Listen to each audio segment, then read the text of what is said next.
mafarki duk sanda na ganta a gefe na, sai na daɗa kallo kyawun fuskar ta idanuna. Na kan ji ne na kai in na tunaranta akwai suna, sai na hau shawaki babu mamaki idan an ci su ne rayuwa.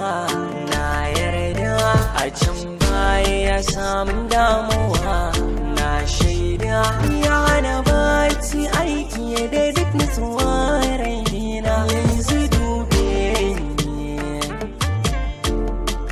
daɗin so ya canja